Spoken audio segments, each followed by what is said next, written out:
तो अच्छा, पहला आपका ये क्वेश्चन है कि बुक या नोट्स। तो यार मैं डेफिनेटली नोट्स को प्रेफर करूँगा कि आप नोट्स प्रेफर करिए और कोशिश करिए कि हैंड रिटेन नोट्स मिल जाएँ किसी के, ठीक है। अगर मैं ज़्यादातर मुझ पे क्वेश्चंस बच्चे कॉल भी करते हैं, मैसेज करते हैं कि सर कहाँ मिलेंगे, तो यार दिल्ली में मिल जाते हैं, ठीक है। किसी फ़ोटोकॉपी की शॉप पे आप चले जाइए जहाँ पे कोचिंग्स हैं, तो वहाँ हैंड रिटेन नोट्स आपको ईजिली अवेलेबल मिल जाएंगे और आप वहाँ से जाके ले सकते हैं। तो ये ज़्यादा बढ़िया है, ठीक है। और उसके बाद उसके बाद है आपका टाइम मैनेजमेंट। तो देखिए टाइम मैनेजमेंट इस तरीके से होता है कि पहले आप न्यूमेरिकल क्वेश्चंस करिएगा। ये आप मेरी बात ध्यान रखिएगा, टाइम मैनेजमेंट कैसे करना है। पहले न्यूमेरिकल क्वेश्चंस करना है, क्योंकि क्या होता है, क्यों करेंगे न्यूमेरिकल क्वेश्चन इसलिए करना है क्योंकि वो बहुत तेज़ी से हो जाते हैं यार। आपका कॉन्फिडेंस जैसे जैसे न्यूमेरिकल क्वेश्चंस होते जाएंगे, कॉन्फिडेंस डेवलप होता जाएगा, है ना। और अगर आपने थ्योरी अटेम्प्ट कर ली तो यार वो होना है नहीं, थ्योरी जल्दी से आप लिखते रहेंगे, क्वेश्चन छूट जाएंगे। तो पहले न्यूमेरिकल क्वेश्चन अटेम्प्ट करना है। और एक बात तो और, कभी कभार ऐसा रहता है कि न्यूमेरिकल क्वेश्चन पे हम अटक जाते हैं यार, क्या चीज़ें याद नहीं आ रही, स्टेप क्या है। कोई बात नहीं, आप उसको तुरंत छोड़ दीजिए। मेरे संग हो चुका है और मैं इसकी थोड़ी सी कीमत भी चुका चुका हूँ, तो आप मत चुकाइएगा। अगर इस वीडियो को देखने के बाद भी कीमत चुका रहे, क्या फ़ायदा रहा, कोई फ़ायदा नहीं। तो आप क्या करना है, जैसे ही आपने देखा कि ये क्वेश्चंस पे अटक रहे हैं, तुरंत स्विच कर लीजिए अगले क्वेश्चंस पे। आप उसको बाद में देखिएगा, हालांकि कम चांसेस है कि बाद में आएंगे, लेकिन आपको वादा करता हूँ मैं आया था बाद में उस क्वेश्चंस पे दोबारा। अगर आपने अच्छे से फॉलो की हैं चीज़ें को, तेज़ी से काम किया है, तो डेफिनेटली क्वेश्चन को भी अटेम्प्ट ले लेंगे। तो तेज़ी से जाना है, ये आपका प्रैक्टिस यहाँ पे देखते हैं कितनी प्रैक्टिस आपने की है। अगर आप नहीं इटके तो आपकी प्रैक्टिस बहुत अच्छी रही थी, है ना। और अगर वापस आ गए तब भी आपकी प्रैक्टिस बहुत अच्छी रही थी। मैंने 8 बार किए थे ये सीमेंस, तो ये इसीलिए मैं वापस आ गया था उस क्वेश्चन पे। तो डेफिनेटली आप हर मेरे ख्याल से इस बार तो पेपर आसान आया था। वैसे क्या होता है जनरली पैटर्न, हर एक क्वेश्चन में 5-6 क्वेश्चन होते हैं, हर एक क्वेश्चन में एक थ्योरी का क्वेश्चन होता है। तो थ्योरी के क्वेश्चन में आप क्या करेंगे, सारे छोड़ देने, सारे छोड़ देने हैं। सिर्फ एंड के लिए मेरे ये रिक्वेस्ट है पर्सनली, एंड के लिए 25 मिनट रोक लीजिएगा बस, है ना। 25 मिनट एंड के लिए थ्योरी के करने, 5 क्वेश्चन ही तो हुए, 6 हो जाएंगे, चलो मान लेते हैं। 25 मिनट में आपको 6 के 6 क्वेश्चन कर डालने हैं भाई, कुछ नहीं करना है।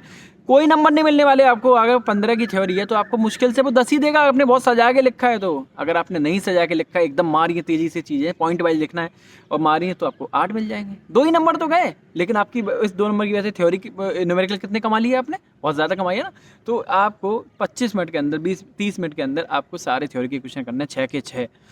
डायग्राम, अच्छा दूसरा हमारे पास क्वेश्चन आता है कि डायग्राम थ्योरी में कैसे। अरे भैया डायग्राम पेंसिल क्यों ही, तुम्हें लगता है कि तुम्हारा हाथ चले जाएगा पेंसिल पे या स्केल पे उस टाइम पे।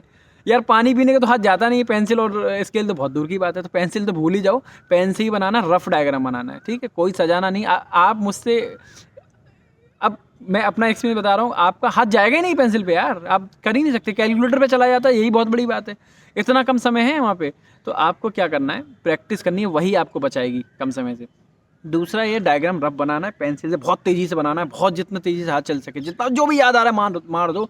फिर से मैंने कहा गलत बना दिया, यही तो होगा, 7 मिल जाएंगे।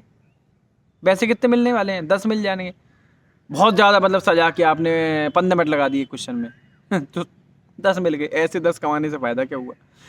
स्केल लगा दिया तो 8 मिल जाएंगे, है स्केल तो क्या फ़ायदा, 7 ले लेते हैं हम, चलो है। लेकिन वहाँ पे काम करना है ना, तो वो पूरे के पूरे दे के जाते हैं भाई। मिला है मुझे, स्लैब का क्वेश्चन आया था, 25 के 25 मिले थे मुझे उसमें, ठीक है। तो आपको मिलेंगे नंबर न्यूमेरिकल में, तो आप फोकस में रखिए। नेक्स्ट क्वेश्चन है आपका अटैम्प्ट नंबर, बताया मैंने अभी आपको कि अगर आप न्यूमेरिकल पहले अटैम्प्ट करते हैं, थ्योरी बाद में करते हैं, तो आपका अटैम्प्ट पूरा होगा। पूरा नहीं तो एक आध क्वेश्चन रह जाए, वो बात अलग है, कोई दिक्कत नहीं, रहता सबका रहता है। तो 280 या 260 का अटैम्प्ट मार दिया तो बहुत बड़ी बात है, आपने सेलेक्ट हो गए, घर पे आके मिठाई विठाई बांटिए, ठीक है। तो थ्योरी और न्यूमेरिकल, ये आपका नेक्स्ट क्वेश्चन है। तो यार ऑब्वियसली थ्योरी नहीं करनी है पहले, ठीक है। न्यूमेरिकल पहले अटेम्प्ट लेने हैं, सारे न्यूमेरिकल जितने भी हैं, हल्के फुल्के सब होंगे उसमें, सारे न्यूमेरिकल लेने हैं। थ्योरी एंड में मारिएगा, और बात साफ साफ लिखिएगा, question number this part theory का था, हम इसको सॉल्व कर रहे हैं यहाँ पे, ठीक है। कोई दिक्कत नहीं है वहाँ पे। अच्छा आज क्या मैंने सुना है, लास्ट ईयर जो हुआ है कि अब क्वेश्चन फिक्स हो गए तो और अच्छी बात है, थ्योरी का छोड़ दीजिएगा, क्वेश्चन न्यूमेरिकल का आगे बढ़िए। अगर फिक्स हो गया ना, लिखा आ जाता है ना कि आपको क्वेश्चन यहीं सॉल्व करना है, कोई दिक्कत नहीं, हम कर लेंगे, हमारे पास तो दे रखा है वो। तो आप उसको छोड़ दीजिएगा, पेज को अगले बढ़िए, न्यूमेरिकल सॉल्व करिए, ठीक है। तो इस बात का ध्यान रखिएगा। आंसर राइटिंग मैंने बता ही दिया है कि आप पॉइंट वाइज लिखिएगा थ्योरी में, आंसर राइटिंग न्यूमेरिकल में तो होती नहीं है। हाँ एक बात और, चलिए वो दूसरी बात में करें। तो थ्योरी को आप पॉइंट वाइज लिखिएगा, जो जो पॉइंट याद आता रहा है, जो जो पॉइंट याद आता है लिखते चलिए, लिखते एक पेज भर दीजिए, एक पेज कर दिया आपको 7-8 नंबर मिलेंगे, ये श्योर है। ये कोई नहीं कहता कि आप 2-2 पेज भरिए, कोई मतलब नहीं बनता। क्वेश्चन भाई जितना है उतना ही तो भरेंगे, और 2 पेज में टाइम कहाँ है, कहाँ से लाएं? घर पे बैठ के थोड़ी भरना है भाई, मैं एग्जाम रूम में भरना है, तो टाइम है नहीं। तो आप एक पेज भर दीजिए उसको, और पॉइंटों के हिसाब से, ठीक है। डायग्राम बना दीजिए, उसी में हो जाएगा पूरा। डायग्राम जितना हो सके बनाइए, याद आ रहा है तो भी बनाइए, ठीक है। एग्जामिनर को कन्विंस कैसे करें? तो देखिए, आंसर जब आपका आ गया फाइनल, तो उसको बॉक्स में कवर करिएगा, है ना, उसी पेन से यार, दूसरा पेन लेने का टाइम नहीं है, ठीक है। डायग्राम को बना दिए, रफ डायग्राम बनाइए, ये नहीं कि हमारे पास टाइम नहीं, छोड़ दें। देखो डायग्राम में टाइम लगा दो, एक बार को थ्योरी में कम कर दो 2 लाइन, लेकिन डायग्राम में बना दो। तो ये आप ध्यान रखना, उसको कवर कर देना, ठीक है। उसको बॉक्स में पॉइंट वाइज करेंगे, उसको अच्छा लगता है। देखो कोई नहीं जाता यार एग्जामिनर के, हमें बहुत ज़्यादा पढ़ने की आदत नहीं है, शुरू की 3 लाइन पढ़ता है, वो हो जाता है, उसको समझ जाता है कितना लिखा है इस बंदे ने। तो अच्छी लाइन 3 लाइन लिख दीजिए, बाकी सब मतलब अच्छे से 3 लिखिए, और बाकी जो याद आता जा रहा है लिखिए, है ना, वो आप कर दीजिए। तो इससे एग्जामिनर से आपको खुश रहेगा बहुत ज़्यादा। नंबर ऑफ वर्ड बताया, एक पेज से ज़्यादा ना हो। नंबर ऑफ वर्ड्स में आप इतना ही रखिए कि एक पेज अगर आपका, क्योंकि टाइम नहीं है ना भाई, आपको 6 क्वेश्चन अटेम्प्ट करना 25 मिनट में, 25-30 मिनट में, तो एक 5 मिनट से भी कम रह गया। तो आपको क्या करना है कि जितना एक पेज में जल्दी जल्दी, देखो राइटिंग कोई नहीं देखता है, आप कभी सर्च कर लेना, टॉपर्स की भी कॉपी इतना ख़राब राइटिंग होती है, आप कहेंगे क्या है यार, क्यों यार, वो भी जानता है ना एग्जाम भाई, जो एग्जामिनर चेक कर रहा है वो जानता है कि इतने कम समय में इतना लिख दिया, यही बहुत बड़ी बात है, वो लिख रहा है। नहीं तो बच्चे छोड़ जाते हैं, इसीलिए उनके नंबर नहीं। देखो वो नंबर देने के लिए बैठे हैं, आपका काम है लेना। तो अगर आपने क्वेश्चन अटैम्प्ट ही नहीं किया तो वो देगा कहाँ से? सिंपल सी बात है, वो नंबर कहाँ से देगा?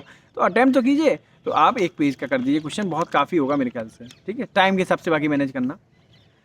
डायग्राम पेंसिल स्केल बता दिया, पेंसिल से नहीं बनाना है, पेन से ही करना है, रफ डायग्राम बनाना है।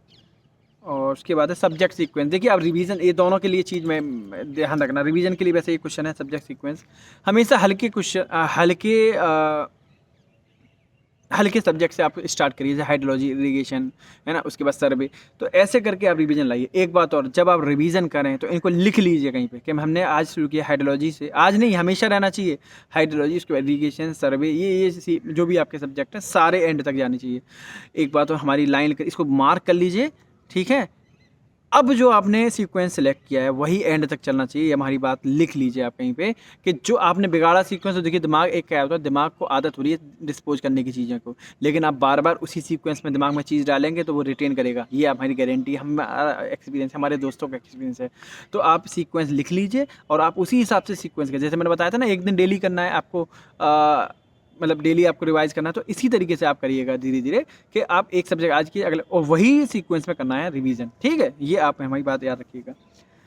उसके बाद है सब्जेक्ट प्रायोरिटीज़, वो आप पे मैटर करता है, कौन सा सब्जेक्ट आपको ज़्यादा आता है, ठीक है। जो आपको ज़्यादा सब्जेक्ट आता है उसको पहले करिएगा। पहला क्यों करना है? देखो जब हम जल्दी, मैंने हाइड्रोलॉजी क्यों बोला था, पहला छोटा सब्जेक्ट है, स्कोरिंग सब्जेक्ट है, हो जाता है, इरिगेशन में हो जाता है। तो क्या होता है कि आपको एक कॉन्फिडेंस डेवलप होता है कि हमारे चलो उतने सब्जेक्ट कवर हो गए, ठीक है। तो एक आपके पास एक डेवलप हो गया एक कॉन्फिडेंस, तो फिर क्या, जो कठिन सब्जेक्ट आते हैं वो इजीली होने लग जाते हैं। तो आप सब्जेक्ट प्रायोरिटी में वो रखिए जो आपको ज़्यादा आसान लगता है, ठीक है।